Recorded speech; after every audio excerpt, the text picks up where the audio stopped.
The global COVID-19 pandemic exposed the vulnerability of supply chains, forcing companies to evaluate their operational resiliency and consider how they could prepare for future disruptions.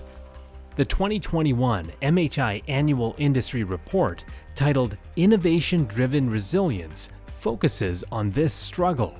It highlights how industry leaders have responded, recovered, and even thrived in 2020 and beyond. This episode of the 2021 Next Gen Supply Chain Update series focuses on the innovation-driven response phase of this cycle.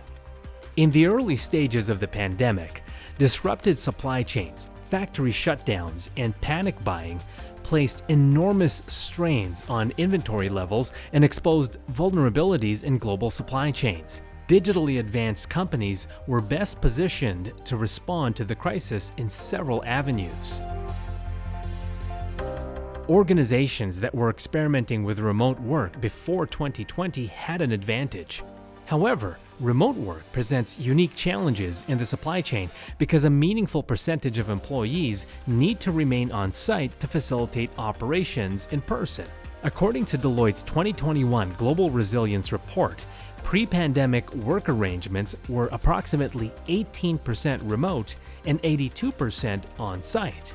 At the height of the lockdowns, the remote working percentage grew to 58%, and respondents believe after disruptions subside, working remotely will remain nearly twice as common as before at 32%. This will be partially enabled by technology executed or planned during the pandemic.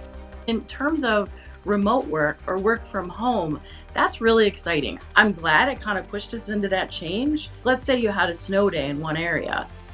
If you had customer service people, then now they can actually work from home. We didn't quite have that technology, but we had a lot of snow days this year and ice. And so we were able to say to the folks on site, okay, we're going to close that shift or come in 4 hours late. However, the folks who were remote or working from home were still able to answer all the questions that our customers had. The shift toward automation, accelerated by the pandemic, could enable a greater portion of the workforce to work remotely. This combination means organizations will be less vulnerable to global and local disruption. The digital technologies used in supply chains are constantly evolving, so the skill sets required to support these technologies must also evolve. For this reason, many companies are targeting more general skill sets, better suited for dynamic work environments. We like to call those supply chain athletes. When the pandemic closed physical stores, millions of consumers moved online, many for the first time. Grocers who traditionally lagged in omni-channel fulfillment accelerated and expanded capabilities such as buy online, pick up in store, last mile delivery, and curbside pickup. Those that invested in omni-channel capabilities prior to 2020 benefited as e-commerce grew, driving the micro-fulfillment trend. Retailers, still leveraging their physical stores, added micro-fulfillment centers to their distribution networks to meet customer expectations for same-day delivery and contactless pickup. And since there are no freight costs, in-store pickup and curbside delivery can be up to 90% less expensive than shipping an online order to a customer's home. To retain customers during the pandemic, companies began offering virtual experiences, flexible payment terms, contactless delivery, and improved transparency, with the goal of building trust.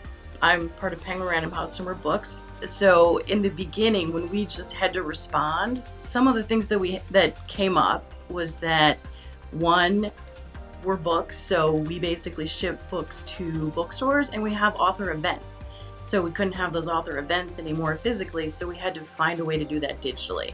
And then another thing was that as the pandemic started, schools started shutting down. So we needed a way for teachers to give them the permissions and the copyright permissions to be able to read books to their students online.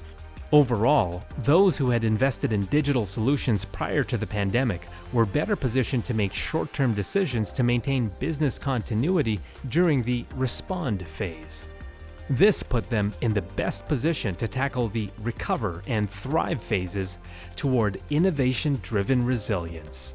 Enjoyed this episode of MHI View? Look out for the other episodes in the Next Gen Supply Chain Update series.